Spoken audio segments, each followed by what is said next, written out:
Hello students, icon টিউটোরিয়ালসের পক্ষ থেকে সবাইকে স্বাগত জানাচ্ছি। আমরা পদার্থবিজ্ঞান নবম অধ্যায়ে আলোচনা করছিলাম। আমরা এখন আলোচনা করব ক্রান্তিকোণ ও পূর্ণ আভ্যন্তরীণ প্রতিফলন।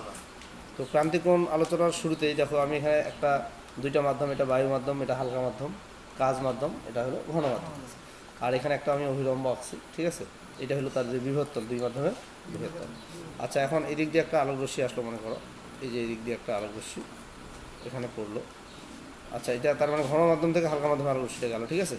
তোমরা এখন বলো প্রতিসরণের নিয়ম অনুযায়ী এটা কী হবে? অভিলম্বের কাছে যাবে না অভিলম্ব থেকে দূরে যাবে?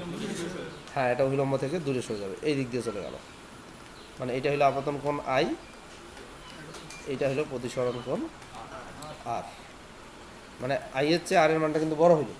আচ্ছা, যদি আমি এই আপতন কোণটাকে আরেকটু বাড়াই দিই, এটা আরেকটু বাড়াই দিলাম, তাহলে এটা এই রশ্মিটা কিন্তু আরও দূরে চলে যাবে। যাবে কি না? কি বুঝতে পারতেছো তো? আচ্ছা, এখন এটাকে যদি আরেকটু বাড়াই, আপতন কোণটাকে আমি আরেকটু বাড়াইলাম, তখন কিন্তু দেখা যাবে যে এই বিভেদ তলের মধ্যে বিভেদ তল ঘেঁষে চলে গেল। এই যে কালো রশ্মিটা, এই যে আপতন কোণটাকে আমি আরেকটু বাড়াইলাম, প্রতিসরিত রশ্মিটা কোন দিক দিয়ে গেল? দুই মাধ্যমের বিভেদ তল ঘেঁষে চলে গেল। তার মানে প্রতিসরণ কোণ কিন্তু এখন 90 ডিগ্রি হয়ে গেল। এই যে প্রতিসরণ কোণটা হয়ে গেল 90 ডিগ্রি। আর এই আপতন কোণটা, এটা হলো আপতন কোণ, এটা কিন্তু 90 ডিগ্রি না, 90 ডিগ্রির চেয়ে এটা কম। তো দেখো, এটার মান হয়তো 70 বা 75, যে কোনো একটা হতে পারে, যাই হোক সেটা কোনো বিষয় না। বিষয় হলো এই আপতন কোণের এই মানটির জন্য প্রতিসরণ কোণের মান 90 ডিগ্রি হলো, অর্থাৎ প্রতিসরিত রশ্মি কী হলো? দুই মাধ্যমের বিভেদ তল ঘেঁষে চলে গেল। তো এই অবস্থায় এই কোণটাকেই বলা হচ্ছে ক্রান্তিকোণ। এই কোণটাকে বলা হচ্ছে, মানে আপতন কোণটাকেই বলা হচ্ছে ক্রান্তিকোণ। আচ্ছা, এখানে একটা লক্ষণীয় বিষয় আছে যে ক্রান্তিকোণটা আসলে কার? ক্রান্তিকোণটা হলো হালকা মাধ্যমের সাপেক্ষে ঘন মাধ্যম। ক্রান্তিকোণটা কার?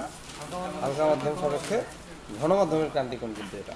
আচ্ছা, ক্রান্তিকোণ অনেকেই কিন্তু বুঝতে ভুল করে যে এই কোণটা বোধহয় ক্রান্তিকোণ, এই 90 ডিগ্রি কোণটা বোধহয় ক্রান্তিকোণ। আসলে ওইটা না, আপতন কোণের মানটাই হলো ক্রান্তিকোণ। প্রতিসরণ কোণের মানটা যখন 90 ডিগ্রি হবে, তখন যে আপতন কোণের মানটা থাকবে সেটাই হলো ক্রান্তিকোণ। মনে করো এটা 75 ডিগ্রি, মনে করো এটা কম বেশি হতে পারে, তাহলে এই 75 ডিগ্রি কোণটাই হলো ক্রান্তিকোণ। এবং যখন ক্রান্তিকোণ হবে তখন কিন্তু প্রতিসরণ কোণটা অবশ্যই 90 ডিগ্রি হবে।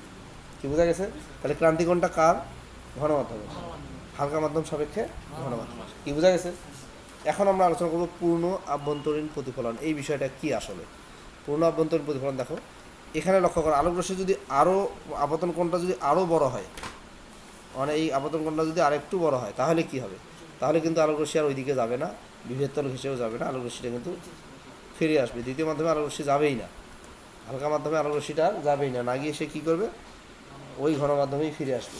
তো এই ফিরে আসাটাকেই বলা হচ্ছে পূর্ণ আভ্যন্তরীণ প্রতিফলন। এবং ফিরে যে আসবে, প্রতিফলনের যে সূত্র আছে, প্রতিফলনের যে নিয়ম আছে, সেই নিয়ম অনুযায়ী কিন্তু সে ফিরে আসবে।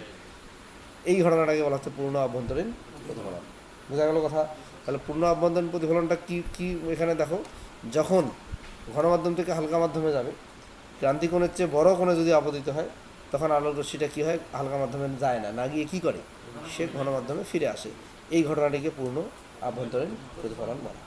কি বুঝতে পারছো? কোনো সমস্যা আছে? পূর্ণ আভ্যন্তরীণ প্রতিফলন। আচ্ছা, পূর্ণ আভ্যন্তরীণ প্রতিফলনের দুইটি শর্ত আছে। এক নম্বর শর্ত হলো আলোক রশ্মিকে ঘন থেকে হালকায় যাইতে হবে। কোথায় যাইতে হবে? ঘন থেকে হালকা মাধ্যমে যাইতে হবে। এটা হলো প্রথম শর্ত। আর দুই নম্বর শর্ত হলো আপতন কোণের মানটা ক্রান্তিকোণের চেয়ে বড় হইতে হবে। আপতনের মানটা কত হইতে হবে? ক্রান্তিকোণের চেয়ে বড় হইতে হবে। ঠিক আছে? এই দুইটা শর্ত পূরণ হলে তাহলেই কিন্তু পূর্ণ আভ্যন্তরীণ প্রতিফলন হবে, তাছাড়া হবে না।